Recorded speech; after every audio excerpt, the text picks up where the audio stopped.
ভাই এই just নিটের paper leak হয়েছে এই খবরটা দেখলাম। সেটা দেখে আমার একটা জিনিস রিয়ালাইজেশন হলো তোমাদেরকে বলার যে ভাই আমাদের সিস্টেম না পুরো কারাপ্টেড। যারা যারা অ্যাসপায়ার করছো যে ভালো নিটের রেজাল্ট করবে বা যেই মেন্স দেবে, ক্লাস 11-12 পড়ছো বা ড্রপ নিয়ে তোমরা পরীক্ষার প্রিপারেশন নিচ্ছো, তাদেরকে বলতে চাই যে ভাই এসবে না কিছু তেমন রাখা নেই। তোমরা লাইফের সবটা দিয়ে দাও এই সময়টাতে।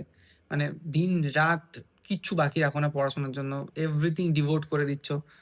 বাট সিরিয়াসলি বলছি, education system in India is a joke right now. মানে ওরা জাস্ট ব্যবসা করে। এন্ট্রান্স এক্সামস, কলেজেস, ইউনিভার্সিটিস সবাই জাস্ট তোমাকে নিয়ে ব্যবসা করছে। তোমার টাকা চায় ওরা, আর কিচ্ছু চায় না। তোমাকে যেটা ডেলিভার করছে ওটা 15 ইয়ার্স প্রিমিটিভ মেথডের পড়াশোনা করানো। তো তুমি কলেজের ওপর ডিপেন্ডেন্স দেখিয়ে কিচ্ছু করতে পারবে না। মানে even the top college also do not supply you anything যদি না তোমার মধ্যে কোনো ইচ্ছা থাকে।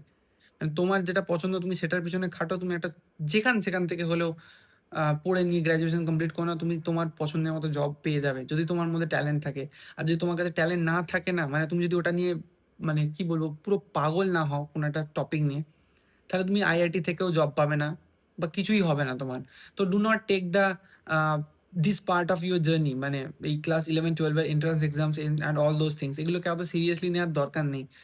জাস্ট এক্সামস, এগুলো আসবে যাবে।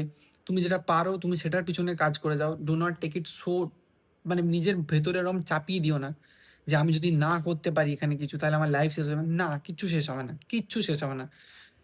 আমাদের বাবা মায়েরা মানে কি বলবো এই সিচুয়েশনটা জানে না কি হয় অ্যাকচুয়ালি, মার্কেট কিভাবে চলছে।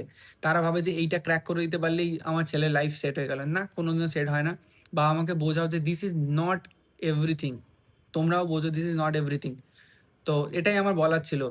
এইসব ভুলভাল জিনিসে নিজের লাইফের এত ইম্পর্টেন্স বার্ন আউট হয়ে যাবে। বার্ন আউট হয়ে যাবে বেসিক্যালি। এই এফর্টটা দেওয়ার পরে যখন ফেলিয়ার হবে না, তখন মনে হবে যে আর কিছুতে এফর্টই দেবো না। তো এরকম সিচুয়েশন যেন না হয়, দেখে শুনে পদক্ষেপ নাও।